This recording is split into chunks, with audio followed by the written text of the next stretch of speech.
Hello, Namaskar, welcoming all to this forum of Shepreneurs on the free day of International Women's Day. March 8th, International Women's Day, a moment to celebrate the social, economic, and political achievements of women across the globe. Hello, I'm Anila Rampuria from Delhi, a mentor to entrepreneurs and initiatives and founder of Music Veranda and Green Veranda, two soulful initiatives that we sprouted during the quarantine times. And I'm a privileged moderator of the evening. I just use the word shepreneurs, which has been curated by the authors of the book Dhool Dhoop Dhaka. To call Dhool Dhoop Dhaka a book is an underestimation, as it is a complete ecosystem in itself. As a part of the ecosystem, I have a lot of gratitude to them, to the books, to the author of this book for having conceived this panel discussion. Thank you so much, Dr. Arun and Deepak ji. A little about background of women entrepreneurship. Women were primarily taking care of their core responsibilities of managing homes and families, which in itself is such a big task in itself until World War II, where due to shortage of workforce, women had to embrace one more role to actively participate in the economic activities, and the results have been phenomenal. COVID, which is a warlike situation, in fact, we can set this as a zero button, where GDP growth of almost all economies have been negative or zero. And globally, there is a lot of change happening. And with work from home, women entrepreneurship will see a big change and sprout. Before I move into the session, I would request Dr. Arun Lal and Mr. Deepak Gharge to welcome the panelists and say a few words on the pretext of this discussion and about the beautiful, beautiful book, Dhool Dhoop Dhakka. Thank you so much. Yeah, Anila, can you hear me? Yes, we can hear you. Yeah. So I will start. Thanks all the panelists. Welcome for this panel discussion. We are privileged that all of you accepted, though for some of you it was short notice. Women entrepreneurship is one of the key roles when you talk about entrepreneurship. And we going forward after some years, we do not want to distinguish between gender specific women or male entrepreneurship. It should be just entrepreneurship.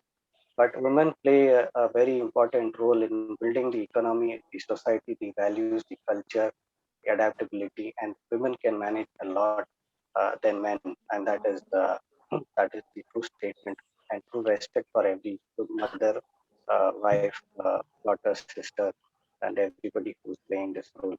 Dhul Dhuk Dhakka is it started as a book where we had 14 stories from India and US. It covers 9 sectors, 3 niche sectors, 2 women entrepreneurs, and 2 advisories. And we were privileged to have these entrepreneurs to make it to our first book. And for us, it was a very experiential journey. We learned a lot from these entrepreneurs. Dhul Dhup Dhakka means it's a process. Dhul is dirtying your hands, knowing the system in entirety, your business entirety. Dhup is going in the sun, rain, and understanding your market, customers, everything around that, competition. And Dhaka is perseverance, never give up attitude. If an entrepreneur goes through these stages, then he or she designs uh, the correct entrepreneurial framework for them, with the success mantra for them. So entrepreneurship is not by luck or accident or by just happens. It is a design which is Dhool Dhoop Dhakka. So it ironically or fortunately, all the words fall start with the letter D, Dhool Dhoop Dhakka, and design. So the next letter is E, entrepreneurship. So 4 Ds followed by the E. So Dhool Dhoop Dhakka is just not a book; it is also an ecosystem where we are privileged to mentor entrepreneurs and take it to the next level. Arunji, please go ahead and talk about our definition sheepreneurs. Yeah, thank you so much. And I welcome everyone. Thank you for being a part of this panel. Now, okay, the book Dhool Dhoop Dhakka, we, Deepak and I have been working on this for a long time. And the core theme is that it is entrepreneurship by design. As Deepak already mentioned, not by luck or accident or magic, but by design. And this design, anyone can have his or her own design and be successful. So we encourage everyone to design whatever they want, whatever the outcome they want. So when we were writing this book, we captured the learnings from successful entrepreneurs, and that is for everyone to read. We have also women entrepreneurs as a part of the book, and Dr. Shalini is here. She is also part of the book. Now, I would want to read something from the book. So this is there. I'm reading it. Acknowledging women entrepreneurs, shepreneurs. We acknowledge and appreciate the direct and indirect contribution of women entrepreneurs, which is priceless. And we refer to them as shepreneurs.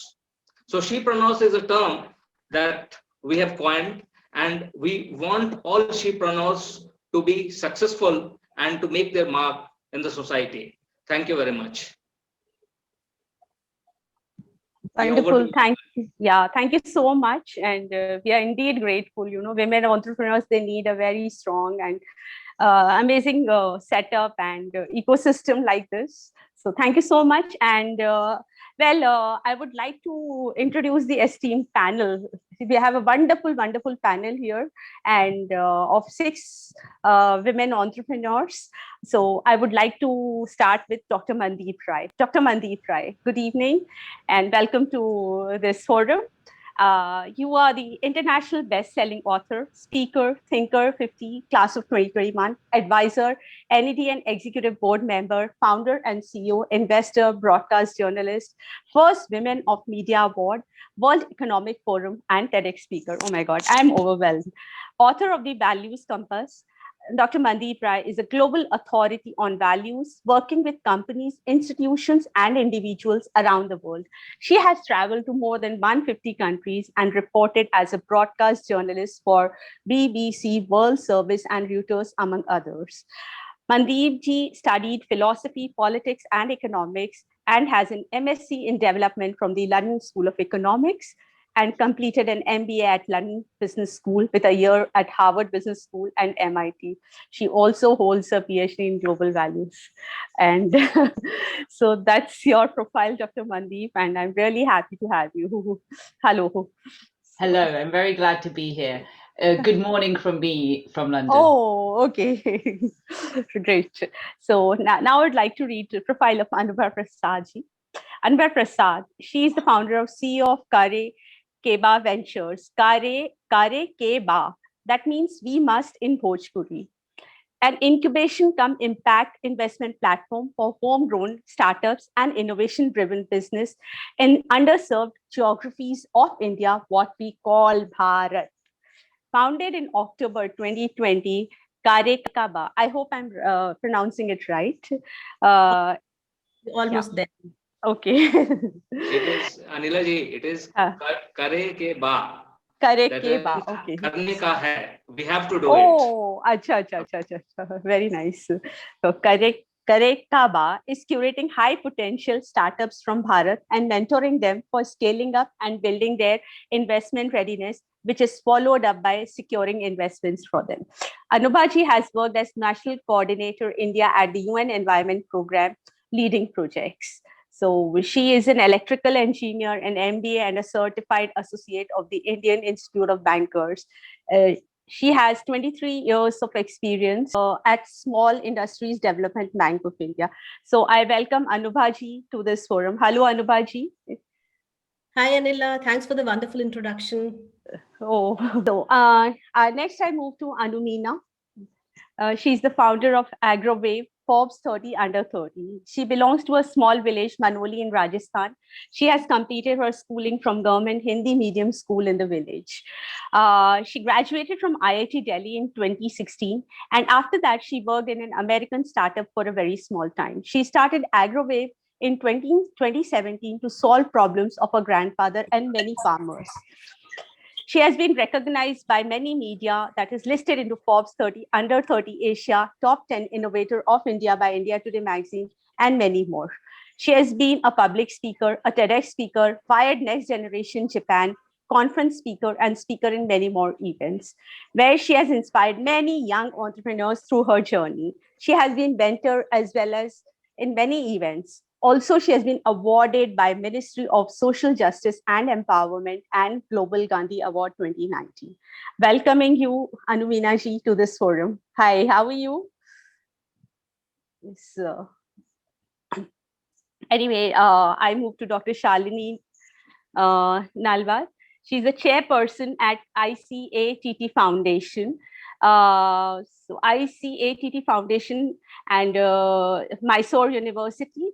And she has written a new chapter in the aeromedical field of India. And her tagline, her motto is, even the sky is not the limit if you can save a life in the sky. So wonderful having you. And Silky, she has just shared her introduction. I would just like to read it. Yeah. Silky Jain Marwa. She's executive director at Tula's Institute, an eminent professional and educationist. She is a Dehradun and Gurgaon-based independent entrepreneur, presently positioned as the executive director and head corporate relations of Tula's Institute, Dehradun. She has been actively following a dynamic marketing strategy so as to place the institute on the national map. After completing her schooling from Doon's esteemed institution and pursuing her higher education from Symbiosis Institute of Design, Pune, she has commenced with her professional journey at the young age of 22 and has evolved to become a global educationist. So, to add to her honor, she has been recipient of the Inspiring Women Edu Leader in the year 2014 by Engineering Watch, Education Evangelist 2015 by Skilltree, certification in leadership from Oxford University, London in 2015, certification in leadership from Harvard University, USA in 2017, and today's Women's Award by iNext in 2017, India's top women leaders in education 2020, among several others. So I think this profile is like so mega. अब सभी लोगों का profile इतना it's so complete, so accomplished that I'm feeling overwhelmed. So welcoming everyone to this forum, and I think we can start with the questions. Yes, tell me. Yeah, Anila, just 1 second. We Ji, have bataएं. Smita Purushottam. Unfortunately, she can't attend today. Yes, Arunji, yes. can you just play her message, please? Smita Purushottam is the former ambassador to Yes, Switzerland. Deepak, what I'll do is I can read her profile, and the message we can read towards like as the program proceeds. How do you say? So let's read her message first, and Okay. we can. Sure, Yeah. sure. Sure. So Smita Purushottam, she's the founder, Sitara, former ambassador to Switzerland, ambassador with a history of envisioning and pursuing fresh ideas and delivering on them, bringing innovative ideas into the government machinery and delivery of foreign policy. Served in diverse and interesting countries, skilled in forecasting, public speaking, management, writing, and leadership, dedicating henceforth to promote a scientific spirit and making India a scientific state through a new do tank Sitara, a science, indigenous technology, and advanced research accelerator in India. So Smita ji, she was supposed to join us, but due to some personal commitment, she's not able to. So she has sent her message across to us, and I would request Arun ji to kindly share that message. Over to Arun ji. Good afternoon.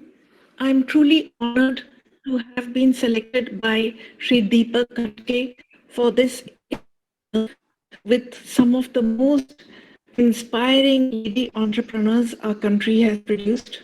In fact, I don't even belong here because I'm not an entrepreneur. I'm running a not-for-profit trust dedicated to promoting domestic companies.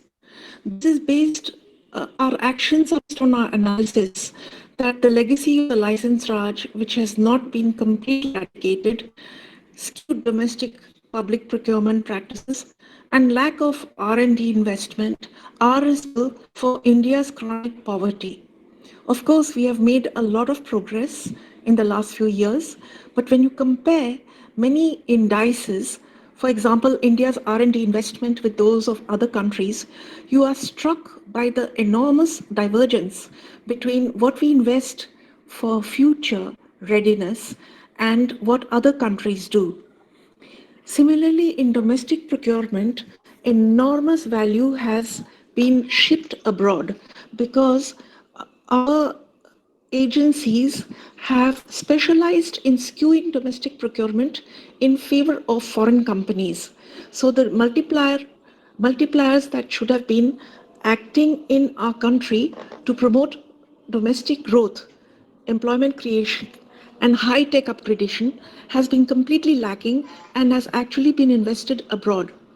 Now, we have been bringing these issues to the attention of the higher authorities, and we have been very successful in this.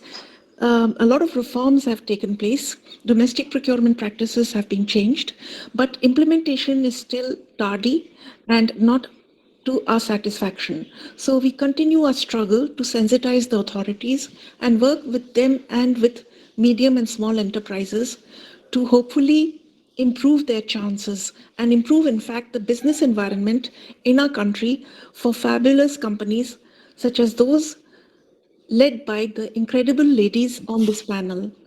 I truly apologize for not being able to be present for this because of some personal exigencies. And I wish all of you enormous luck, and I hope that I could also be in touch with you in the future. Thank you so much for Wonderful. having me here. Wonderful, wonderful. Thank you so much, Smita Purushottamji, for sharing this wonderful message. It's inspiring, and we are really missing you. And we hope to hear you very soon.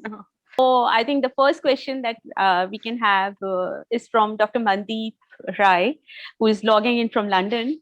So good morning. And the question to her is, COVID has reset the world to zero, where every country is in the same stage. Those countries will progress where participation of women is going to be more liberal and there is more freedom and social respect. How do you think the world will change for women entrepreneurs in the next decade? And I would just like to refer a graph, a growth graph of various countries, which Arunji will share, which can be more relevant to this question. Yeah, in the meantime, yeah.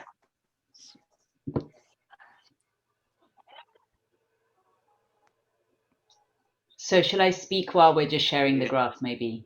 Yeah, you can start. Okay. Yeah, go ahead. I think immediately, actually, COVID has been quite difficult for women entrepreneurs in the sense that you're finding all the household chores, as well as homeschooling children, as well as looking after sometimes older members of the family, doing everything that normally you could get help for, having to do it yourself because we've been sometimes in a state of lockdown, or you haven't been able to have people come into the household, has made this particularly difficult for women.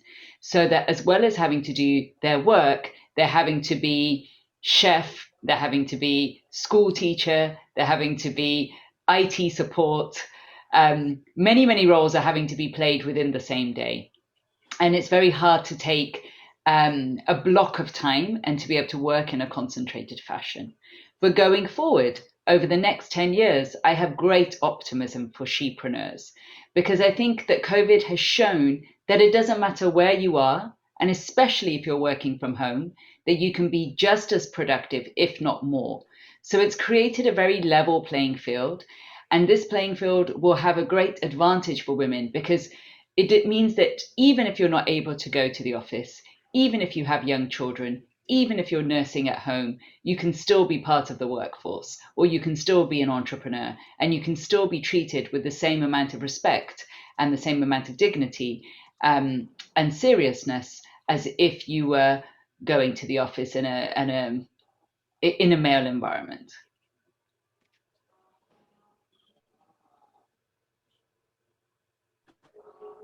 So essentially, over time, wonderful, very nice, beautiful thoughts, and so that's.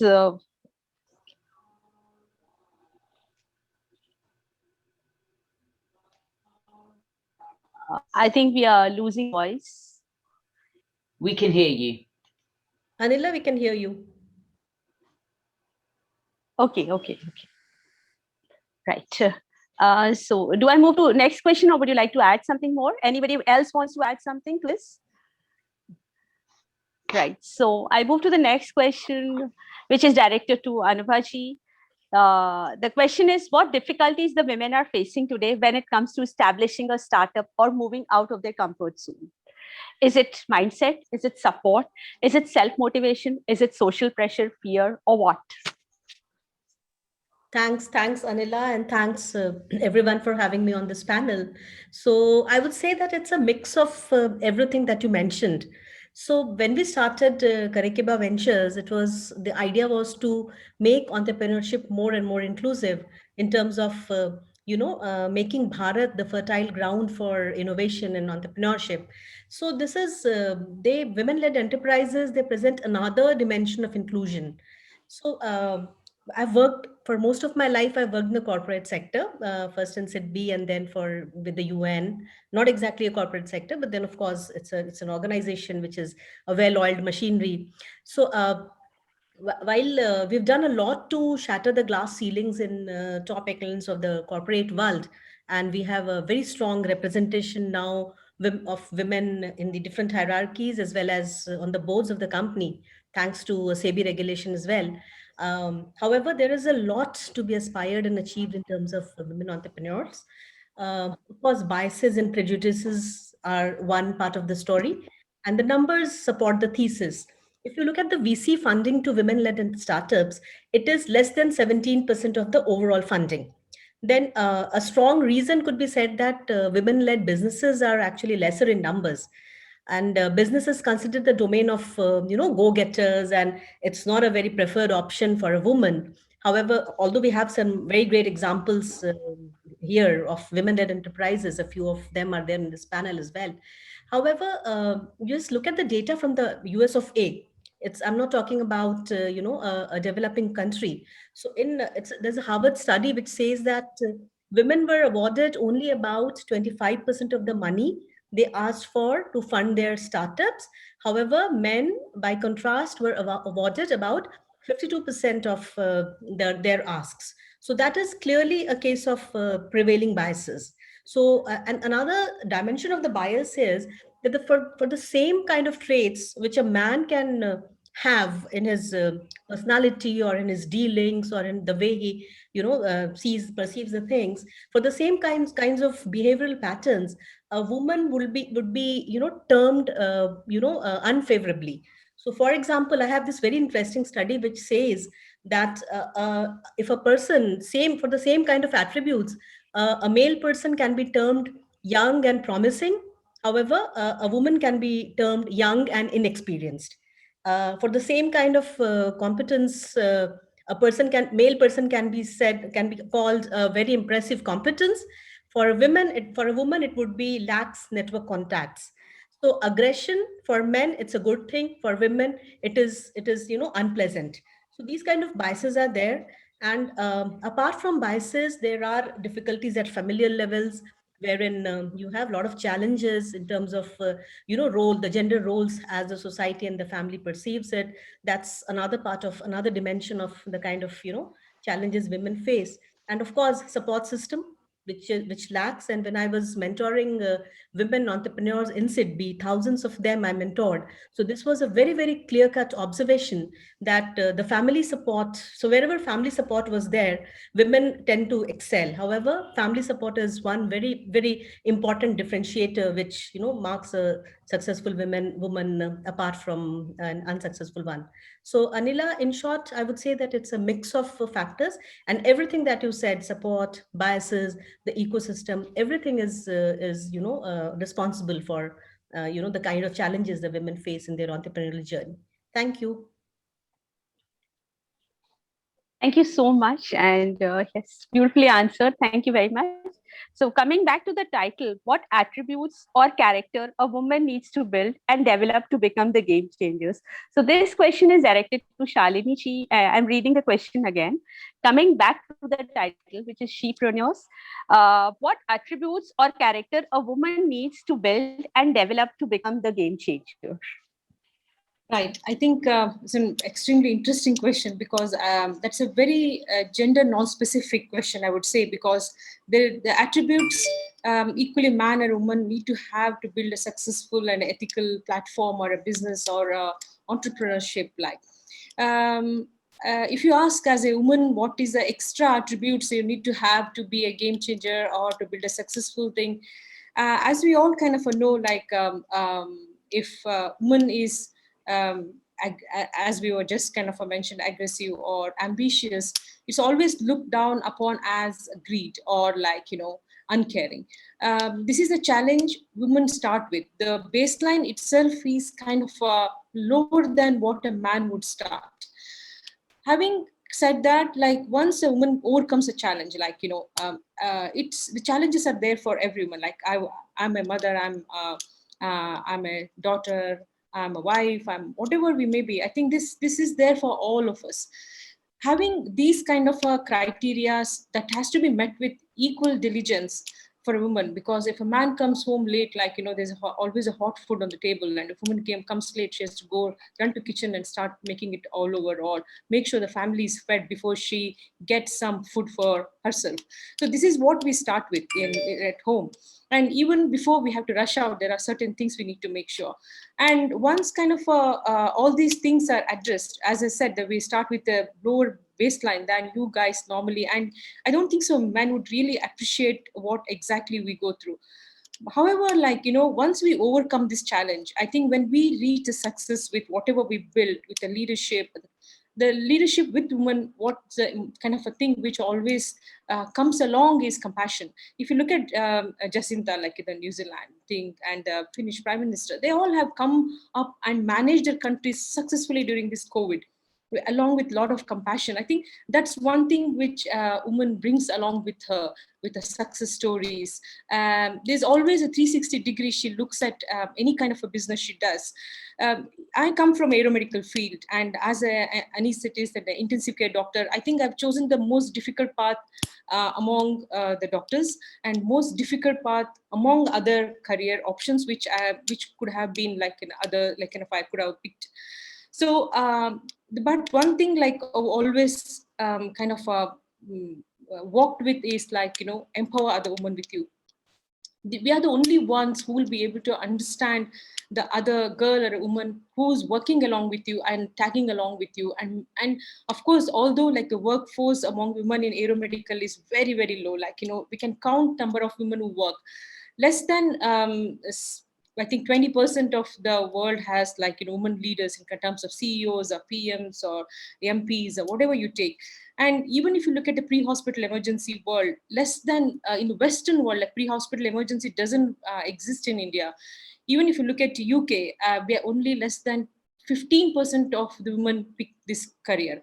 So when you have to lead this among the men or the man's world, which is the most male-dominated world, and if you look, I was in an aviation meet just last week at the Rotary Society wing of India, and there were like 25 panelists like from across the world. And to be honest, I was the only woman. I felt a little lonely, but at the same time, like I think when we achieve anything what we should, the reward is double. That's what I think we all should bear in mind as well. Like, see, if I was not a woman, I wouldn't be sitting here and talking and addressing everyone. So that comes with the privilege and also a lot of challenges. I think, again, immaterial of the gender, ethics, perseverance, and hard work will always take woman or a man wherever they want. Wonderful. So at least there Anila, was just one. before- Yes. Yes. Go ahead, Deepakji. Yes. Anila, Deepak here. Just one हाँ, question to Dr. Shalini. Yeah, Shalini, I know the field you're operating is one of the most toughest field which you have chosen. How do you balance family and work? Because I know you've sacrificed many things, vacation. I was also that very is something curious to where, ask this. women are always asked. It is a damn difficult balance. It's damn difficult. And we have to sacrifice a lot. It's not like literally when I'm talking to you, we are initiating ECMO in indoor. That is a bypass on a patient whose oxygen level is almost like, near death.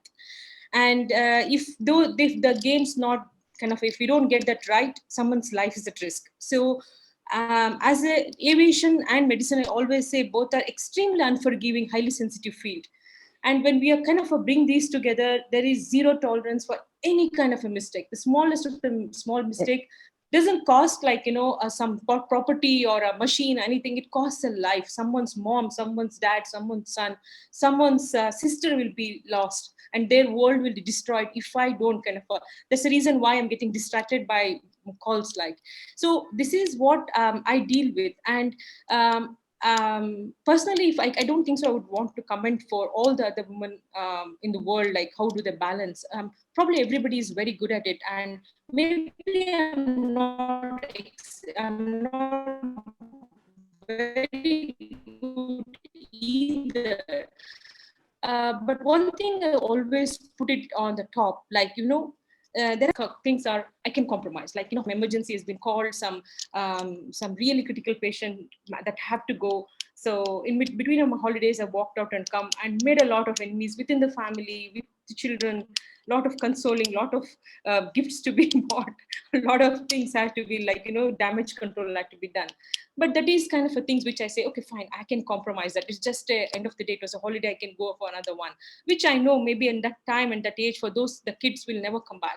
At the same time, there are certain things which I'll, no matter what, that is a priority and uncompromising. Probably that is my daughter's exam. And she says, Mama, this is the days I need you to be with me. I put aside everything until it is a direst emergency, that without that nothing can happen, which probably she would understand as well. Like, if Mama is not there, something is going to go terribly wrong. That's one thing which I never compromise. So it is all about prioritizing, which is like, takes priority over other. Like, is your holiday more important? Your shopping, wedding. Like, this is my cousin's wedding. I just went not last week, 2 weeks ago, and India's IB chief had to be airlifted.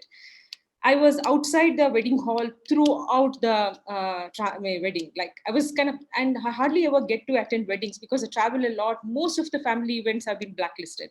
They don't even bother inviting me anymore. And even if I get invited, this is my plight. So yes, I mean, those are the things I think the families come to terms with. Look, things what she does, no kind of other people can't do, and she has to be there. A lot of tears involved, a lot of heartbreaks are there. But you have chosen, that is my choice. I chose it, and I can't compromise with that. And as I said, certain things I compromise, and most of the things I'll not be able to compromise. So it comes with a lot of sacrifice. To add to what Shalini said, I guess children take immense amount of pride in the achievement of their parents, especially of their mothers. And I've experienced it firsthand when my son asked me not to leave my job because he was very proud of my job, a 3 or 4-year-old child telling me this. So that's a trade-off. That's a trade-off. And we chose this. We chose to be here. And of course, we are really proud of the achievement. That's my ACE card as well. Whenever it comes really difficult, do you want me to quit? Do you want me to quit? Actually, you know what? This is really doing my head in. It is spoiling our family life. Shall I quit? Shall I quit? No, Mama, I can't do that. We can't do that. I make them say that I'm there, safe again. So, yes.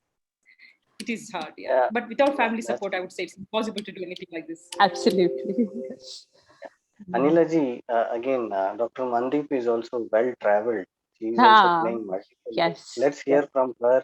Absolutely. What does she think about this question? Because Shalini is well explained, but as a global traveler and multiple role player, I think Dr. Mandeep, can we hear some points from you on this? Sure. I'm going to have full disclosure. I have a son in the other room, and he might at some point run in with one of the disturbing moments that Dr. Shalini was just describing. I think it's, I really like the conversation, because the level at which the level of responsibility you have, and the level of guilt therefore you feel, and the way the rest of society is set up, is such that you can't walk away, and you can't pretend. It's never going to be the same as it is for your husband, firstly. And there are certain expectations I think the older generation have of us, like our mothers and our mother-in-laws and our grandmothers. And often actually it's the women that have these expectations than the men, because the women think, well, you have this other role to play. You have the role of a mother, which is more important. You have the role of a daughter, which is more important. Or you have the role of bahu, which is more important. And so I always feel as though work comes second, whereas for my husband, work is allowed to come first. And that in itself causes a tension and a difficulty. So, for example, in a few weeks' time, I'm being asked by UN Women to go to Central African Republic, Cameroon, Mali. These are war-torn countries. And the reason they're asking me is because apart from COVID, we're hearing very little about some of the most difficult places in the planet who are going through real extreme, not only warlike conditions, but where women are being used as the weapon of war. Women are being raped, tortured, kidnapped within these wars. Now, not only does the world not want to know, but also, rightly so, my family are like, well, why would you go? Why is that important? Why are you going to risk your life? You know what's happening to women there. So I feel that there's a sense of responsibility that we have as women to, rightly said, to protect other women, to stand up for other women, to be the support system of other women. Because if we don't do it, then we can see it just doesn't happen. And I hope this is not a conversation just for International Women's Day, because we are over 50% of the population. This should be a conversation that happens every single day, day in, day out. Our voices are not second. There's nothing inferior or less about us. We are, a justifiable part of the population. But the fact that we're still having to fight so hard for these voices to be heard is shocking to me. We're in the 21st century. And yet we're still having the conversations of celebrating us just on one day, for example, or having our conversations heard just on one day. And it's just not good enough. If I think about how we're represented in Parliament, how we're represented on boards, how we're represented in management meetings, in every single domain, there is a lack of representation, not just by a little bit, but we haven't even reached 30%. We haven't, in most cases, even reached 20%. And just a few days ago, my book was awarded as like a shortlist for the Business Book of the Year 2021. How many women are in those kind of categories? Why are we the reason actually we're not able to take these positions is because there are so many other roles and barriers and borders put upon us. And I think that we almost need an unequal amount of positive support to jump over this. To say we have a little bit of support and that's good enough, or at least you have some support, that's okay. No, if you imagine that it takes, sometimes you have to hear 9 good things to replace the 1 negative thing that you're hearing. Like there's a subconscious bias. So equally, all the women around you, if you can almost praise them, support them, big them up, show them that that they're being recognized, they're being understood, and that they're having an equal amount of positive support, only then are we going to break some of these glass ceilings so that there's even a chance of being level or equal or fair. Very good. Thank you so much. Thank you, Dr. Deep. Thank you so much. It's been wonderful thoughts coming up. Very inspiring, and everybody faces the same problem, it seems, so it's global. I think it's rural and it's global. That's what I feel. So thank you so much. And now moving ahead, question number 4 is directed to Anumina and Silky, both. It's a very macro question, a very big question. So first I would like to request Anumina ji, in your opinion, how can women entrepreneurs leverage the rapidly evolving tech sector to increase the profitability of their business? Hello. I think she's not available. Yes. In the meantime, Silky, if you can take this up. Yeah. Hi, good evening to everyone, and I think good morning to Mazid. Yeah. So I think I was so engrossed in the discussion, I forgot that I'm a part of a panelist today. And the discussion was because I'm yet to enter in the 3rd phase of life to become a mother. So the conversation went to an end that I was actually like listening like a listener. I was so happy to be knowing what exactly things are happening in women's life. But of course, to add some things, of course, whatever the females were talking about, I definitely feel that the homework needs to be done at home first and then in public. Like everyone was talking about, that the support needs to come from your own house first. And yes, all the females of this panelist are blessed to, of course, I feel that they are blessed to have men supporters in their life.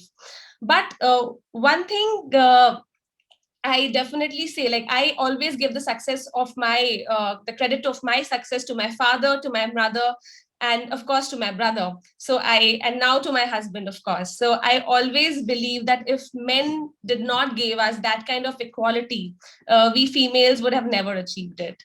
But yes, I totally agree to that fact that all men are not thinking in the same lines. We really need to educate men first at our home, be a brother, be a son, be a son-in-law, that how women need to be treated in public forum.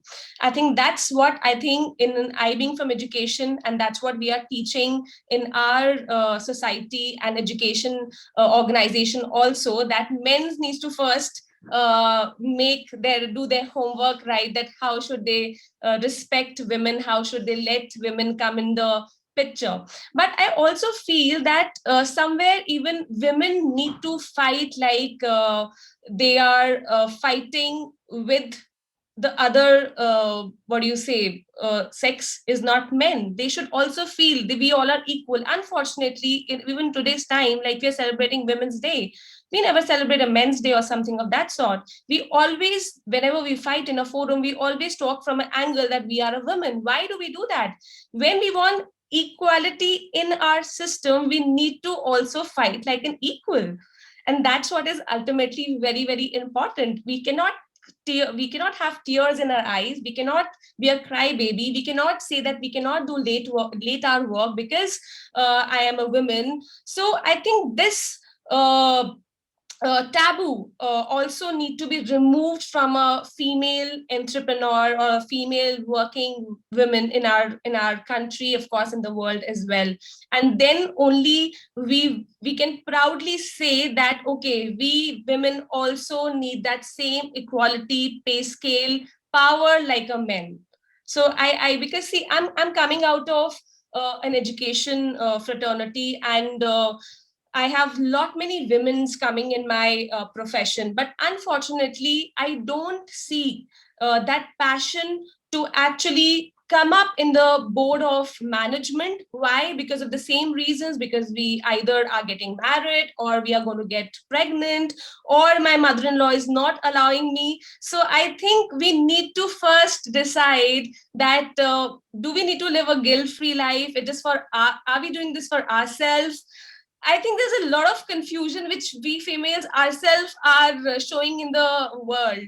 And we need to really diminish this taboo that women's are behind men. So first, all the women's need to support each other. That's the first priority, I feel, because I don't see that happening. I'm being very honest about it. Women are still jealous about each other. They do not want to become friends with each other like men do.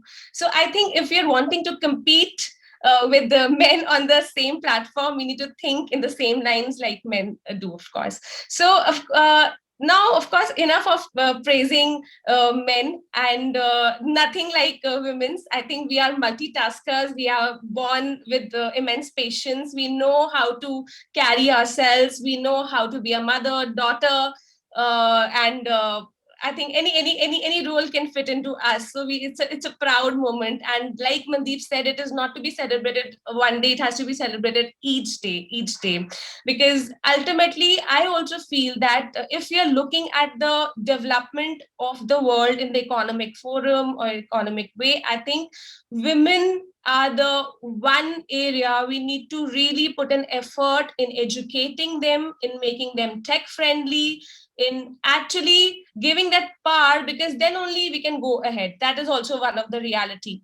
And when we were talking about technology, Anila, I think coming back to that, the way the world is changing rapidly, the way the technology is coming into the picture, yes, women's need to really have that infrastructure ready, wherein they get that freedom to actually compete with that tech savvy men's already in our society. It's an unfortunate thing that gone are the days we'll have to scrap off the old skills. We'll also have to first be a learner, mentally prepare ourselves to unlearn the whatever we had learned in our childhood, in our graduate days, because this is the time of technology. And being into the pandemic, I think taking this as another boon. I think that India still was very new in terms of digitization, but I still feel COVID has really done that short work for us, where every woman in home also today understands what's a WhatsApp is, what is digitization, what is an online shopping.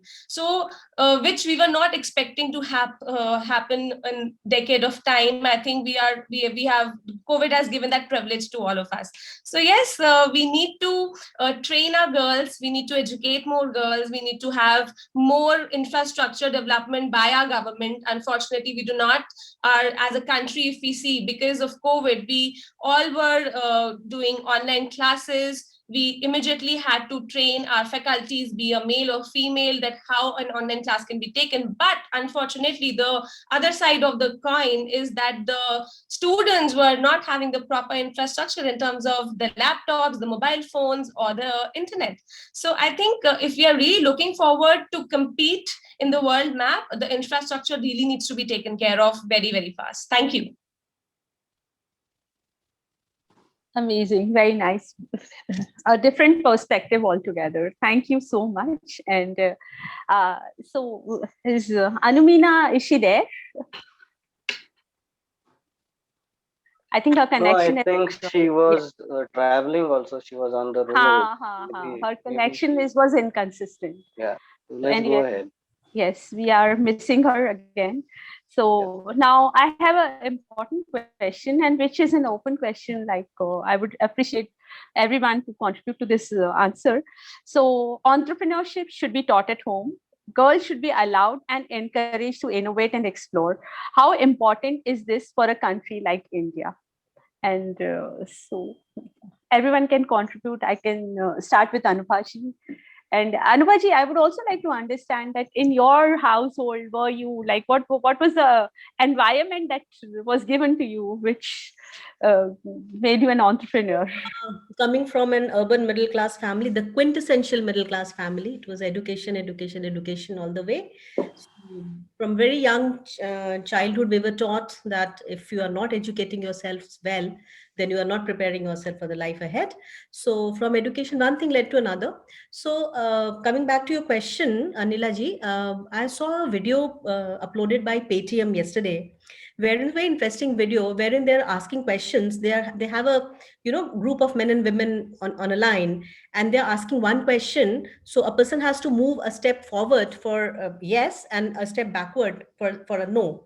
And initially the questions were whether you can cook for yourself and whether you can, fix your home, things like that. And then the questions move towards finance. So whether you can file your income tax return on your own, whether you can, you have bought an insurance policy for yourself on your own, things like that. And women were gradually taking steps backward. And it was very, very clear gender divide therein when we talk of finance. So one golden rule, I would say that it is to, nurture and teach your girls at a young age in finance, make them independent in dealing with their, own financial resources and their own incomes. So let them do it by, trial and error, by training, by nurturing, by whatever. But that financial inclusion has a very, very strong gender divide, and we must bridge that divide in order to make women be able to compete in this world. Thank you. Wonderful. Thank you so much. And anybody wants to add to this? Dr. Mandeep or Silky or Dr. Shalini? I would just say one thing. Although I agree, of course, that we need education, education, education, it's not enough. Girls are at the top of their class at high school, at at every stage of academia, including university, including degrees, including masters and PhD programs, but yet still they don't have the support once they come out into the workforce. And I don't think every woman has to make a choice as to whether she's choosing, to be. Not every woman has to be a career woman. Not every woman has to choose career or children. Not everyone, we should be given the freedom and the support to choose what we need to choose, and that's right for our context. And it might change over time. There might be a period in which you have to focus on your family, and then a period in which you should be allowed to and be supported to focus on your career, and a period in which you're supported to focus on nurturing your elderly parents, and a period and so in all the different stages we have and all the different choices we make, there should be enough support for us to contribute equally, if not more, in society, because the truth is we're doing much more for society, much more, but it's not being rewarded or recognized in the same way. And that is not okay. It's not okay for not to be recognized if you're raising not just your family, but you're contributing to society because you're holding classes for children, for example, or because you're making sure that the old people's homes are being supplied, or there are many, many, many roles that we play that are never recognized, just go unnoticed. And slowly this does degrade people's sense of self-worth and self-esteem, because in this world, the only things that are really recognized are proper, how much you earn, what position you have. And this all has to change for society truly to become equal, or people to be valued equally. So, Anila, I would like to bring in one point here is that. Absolutely. Yeah, go ahead, please. Yeah. So I somewhere feel that we females have always had this pressure of being perfectionist, okay? And if it is a daughter's role, it has to be perfect. It has to be a wife's role, it has to be perfect. Mother, it has to be perfect. I think that needs to be taken while we are getting nurtured by our parents, by our society, because this kind of a pressure never a man is having in his life. So why, once this pressure gets removed from a female's upbringing, I think it'll make a lot of difference when it comes to competing in the society, when it comes of developing the country or the world on the other hand, because at the end of the day, we somewhere are getting confused that should we be good at this or this? I think that's where our individual fight keeps hindering our performances. So I think like men have that freedom to choose that they're working for the earning of the family, in the similar way, I think we females also should be given that power, that whatever role you are doing, be it even a housewife, that is also to be appreciated. And I totally agree with Mandeep on that area. So I think if that starts happening, because see, I am also born from a family of men, and at the age of 18, even my father was from the background that we get Silky married the moment she passes out of class 12, because he had come from a very small town. But eventually, after entering into a B town like Dehradun and meeting the society, he changed his thought process. And and at very home, I was never treated like a daughter. My father never hesitated to basically see me and my brother at the same level, because it started from home. So my brother also had to enter home at 10 p.m. if I was at to. It was never like my brother can enter at 12 and the girl has to enter at 9 p.m. The rules were totally same. And I think that's what I appreciate about my father today. And that's what I'm also now serving into an education industry, is telling the girls that don't, again, I'll say the same thing, don't be a crybaby. You have to fight for your own rights like a man. Wonderful, wonderful. You have brought a different energy altogether. And yes, I also believe, I think women, they need more clarity than anything. So clarity in themselves. So anybody else wants to add to it? I was just going to say one thing, Anila, just very quickly. Sure. I do think that right now, so, this book focuses on values. And I think it's the female values, to Silky and Dr. Shalini's point, the values of compassion, the values of collaboration, the values of community, the values of caring, and the values of good communication. These are the ones that are really going to set us apart in the future. Already we're seeing that leaders that have these values are the leaders of the future. So thankfully, if we can just be given enough space, our values will lead to a better society. Space and support. Thank you. Yes. Beautiful. And this book is like, I was just out of curiosity, I just went through the preview of this book, and I'm so like overwhelmed that it has one review of Dalai Lama as well. This is like I have They ordered said one. that the Dalai Lama said, if we come from a place of values, we will lead a happier, successful, more fulfilling life. Yes. wow, So beautiful. Yeah. it's important. Anila ji, Gee, Anila बताएं. ji, yeah, I have ordered a book. It's coming tomorrow. Okay, I am also thinking of, and I would like to be friends also with Dr. Mandeep, right? And to know more on this book. So Deepak ji, we should hold a session also on, on this subject. So thank you so we much. will add one more question, and then we'll take messages from each one of them, and then we can give over. Sure. Yeah. Yes. It's been a wonderful session. Yeah. Right. So, okay, can I take this question? This is an important question. Access to capital is a challenge. Is it right? And what are the few options women entrepreneurs can explore? So, Anubha should be the right person to start with. Yes. And even we can check with Dr. Shalini also, because she's into capital intensive. So access to finance, access to capital is a challenge, more so for women, because coming from a traditional mindset, we don't treat women as the breadwinners of the family. So you are not going to bet your last penny on a woman's business.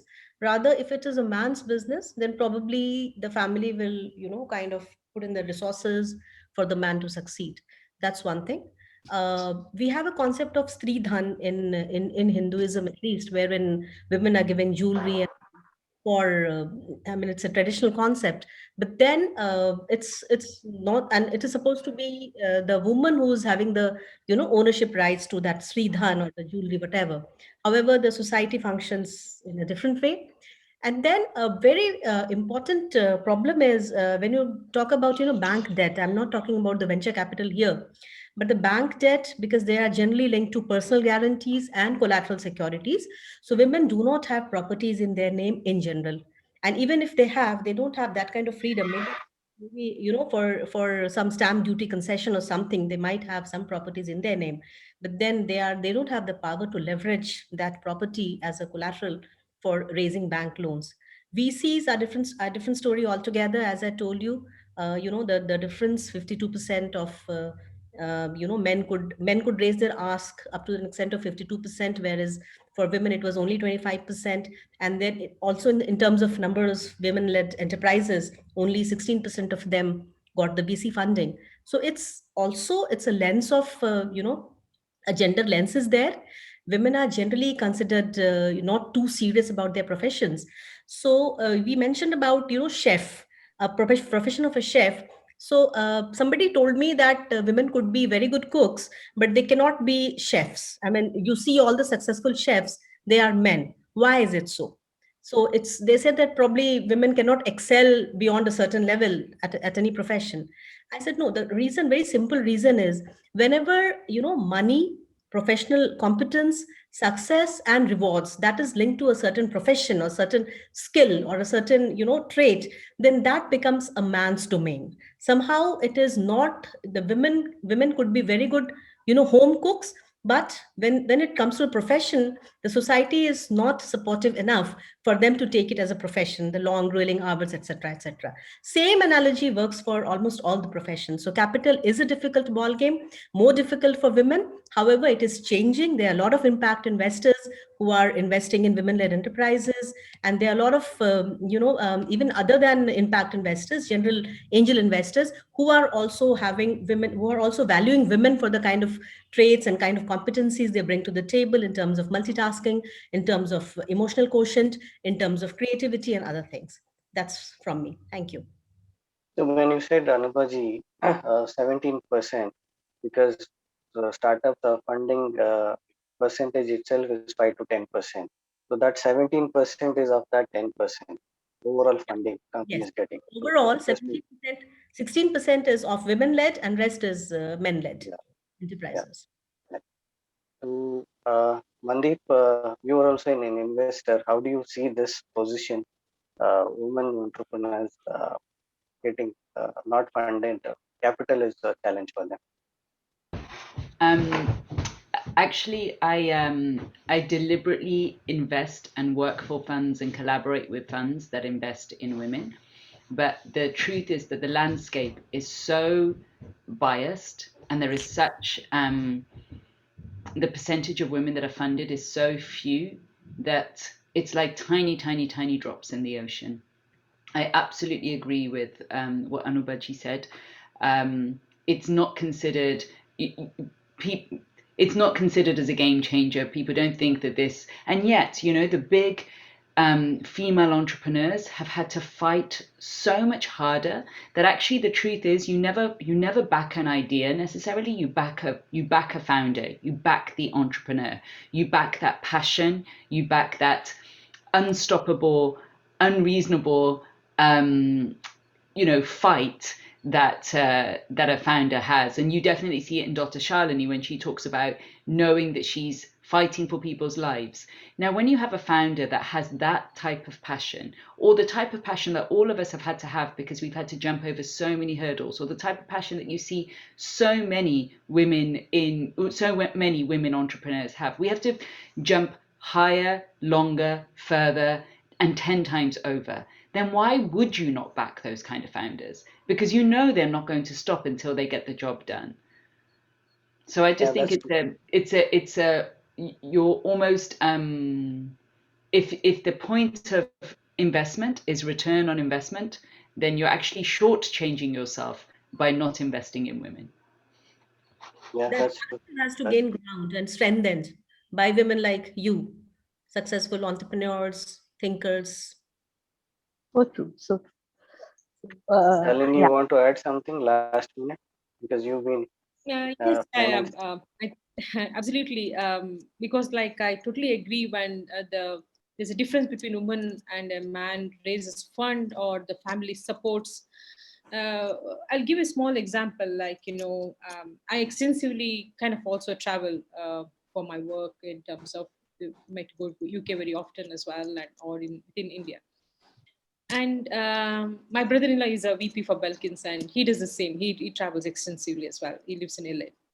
So I can see the way he's treated. Like, when oh my God, he works so hard. And when it comes to me, it says like, does she ever care about her family? So this is the kind of a discrimination. And when it comes to, like, man in the family says like, I'm totally it is totally different from, I come from a family of, like, my grandfather was a agriculturist, like a zamindar kind of a thing. And I was the first a girl to be educated in the entire family from my dad's side. But the encouragement, what I had, the promotion of, like, being a girl, go out, do this, get it there, become a doctor, whatever it was, among those totally uneducated kind of background, though my dad was like educated and my mom was educated from my grandparents' perspective, like, and then my grandmother was illiterate as well. But the amount of energy they put in me to go get what I want, become what I want, it was totally different. So it doesn't even matter about the education. It's just about the matter of the mentality of the people. And then when it comes to a man, sometimes, like, there'll be a lot of puja done, havans done, mannats done for his business success. When it comes to women, let me see which mother-in-law sits and does puja for daughter to become successful. This is exactly what the attitude is. And forget about outsider investing in your own family. Doesn't invest in you. They don't even invest in your dreams. They don't even invest in your success. They don't even applaud in your success. This is where we start with. So getting an invest from outside, I think it takes a lot, especially as where Silky said, like, it's a kind of it's a kind of a cash intensive market, and as well, like, the aviation and things like that. It is not a joke, like, for men to sit up and notice you and take it for granted that, like, yes, this woman is serious. But I've been extremely fortunate that no matter where I go, how I go, like whatever way I approach, money or not, the respect's always been there. The appreciation for the hard work is there. They always say, like, oh my God, you are the one woman who never give up, are you? Kind of a thing. Like, that takes you a long way. That's what always I say. There's no alternate word for hard work and perseverance, and it's always laced with ethics. You, no matter a man or a woman, you will get what you want in life. Thank you. Anila ji, you can Yeah. ask the final messages. Yes. This has been overwhelming, and this is a very, everybody is opening their heart out and speaking so authentic, with so much of authenticity. So I'm sure this is actually going to give a lot of clarity to so many other women entrepreneurs who are going to watch this program. So thank you very much. And going ahead, I would like to have a message from each one of you.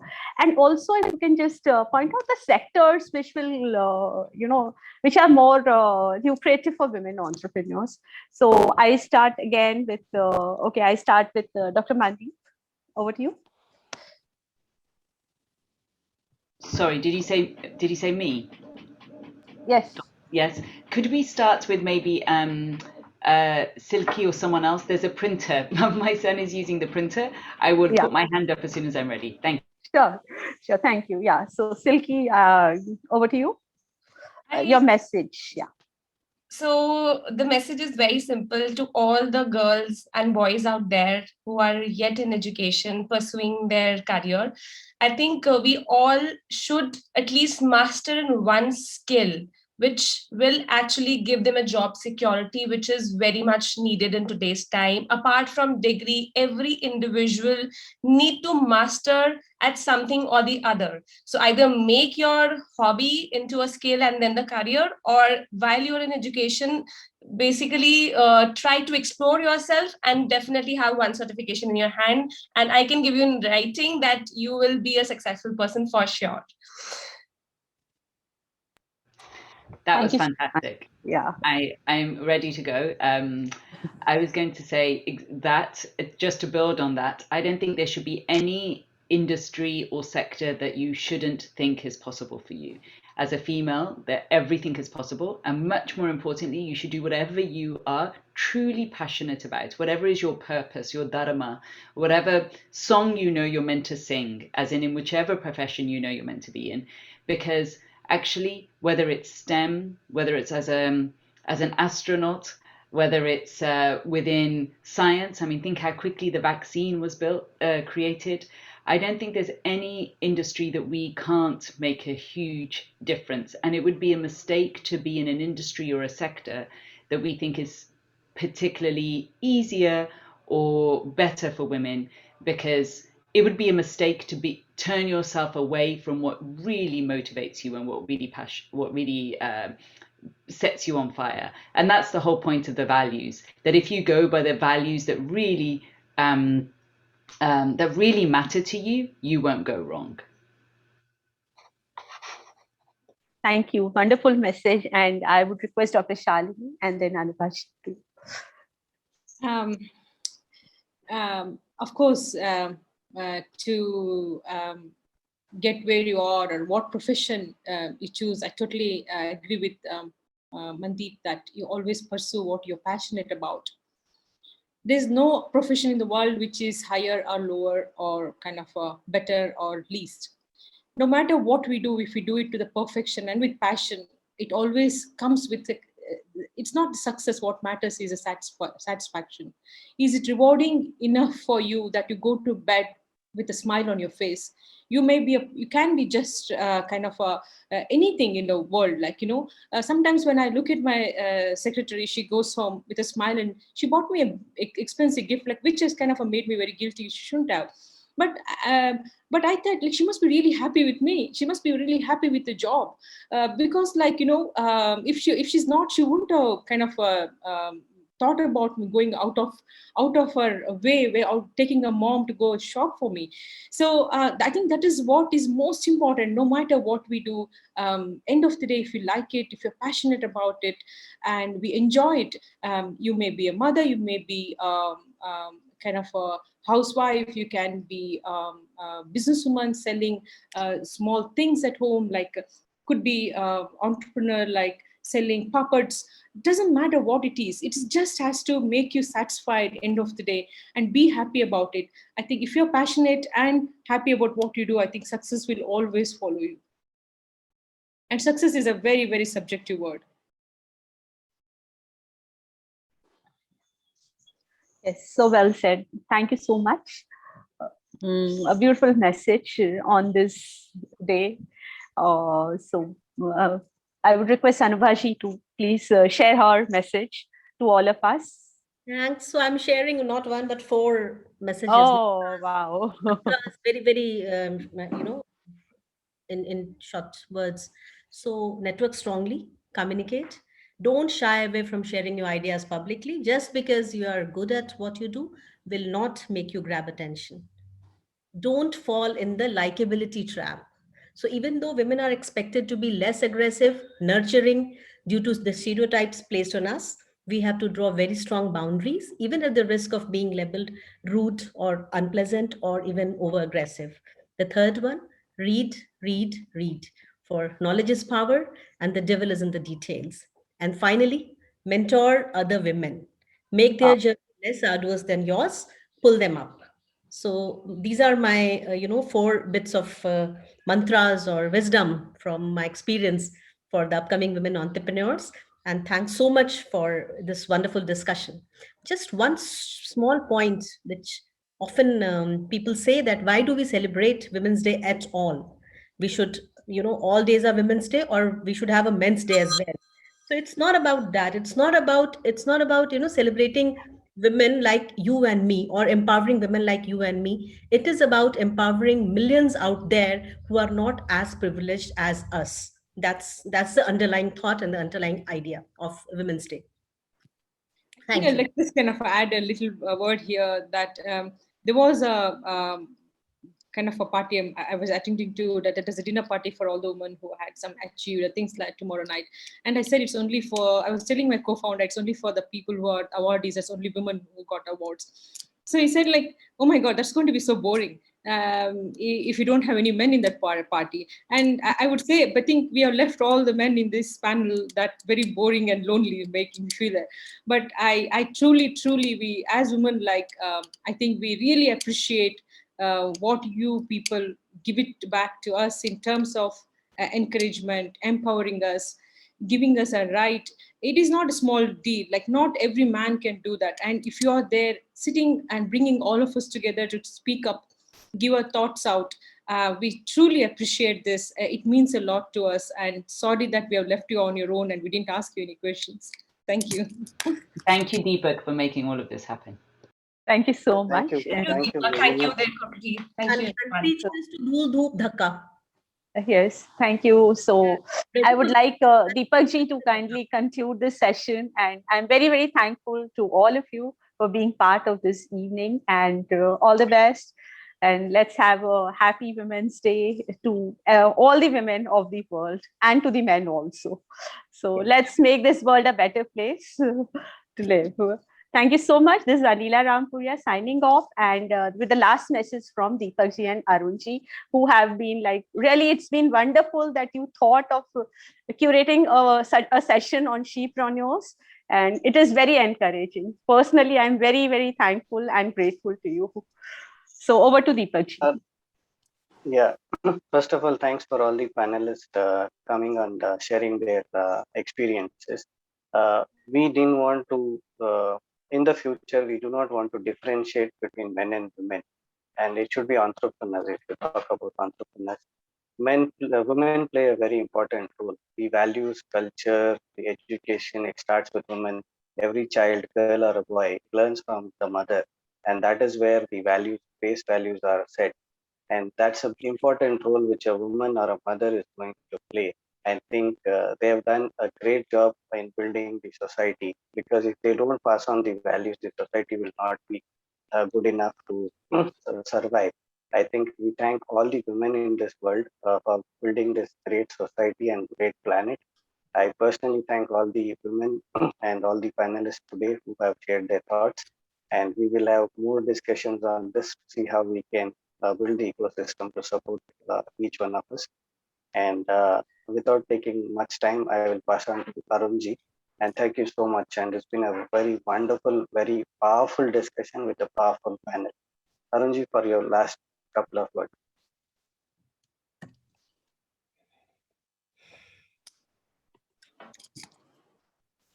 Unmute yourself. Unmute yourself. Yeah. Thank you, Deepak. It has been a wonderful discussion, and thank you everyone to be a part of the panel.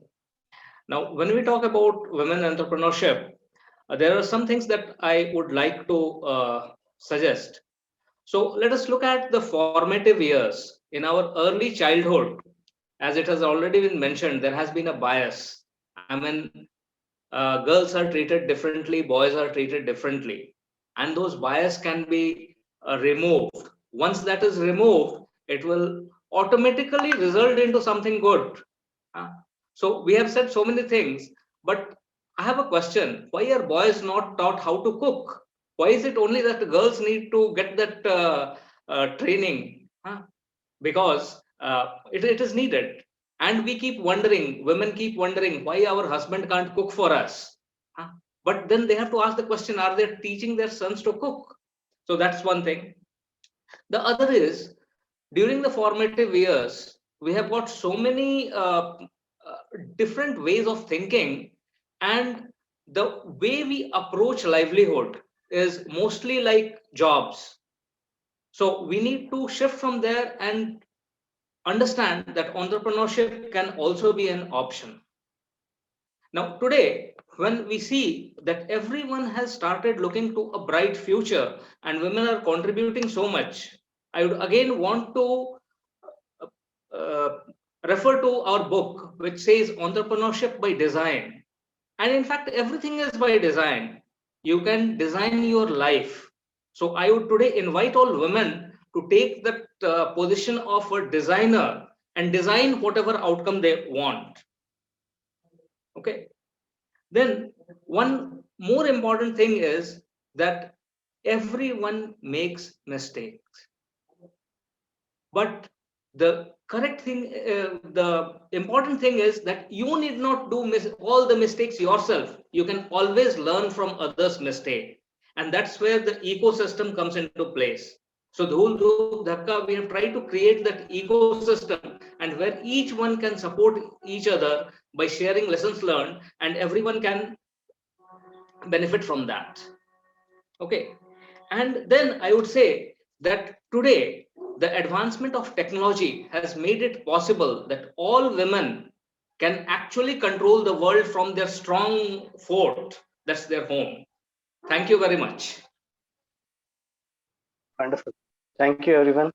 And we will this video tomorrow on all the social media. Please share it on your network as well. Thanks, everyone. Thank you.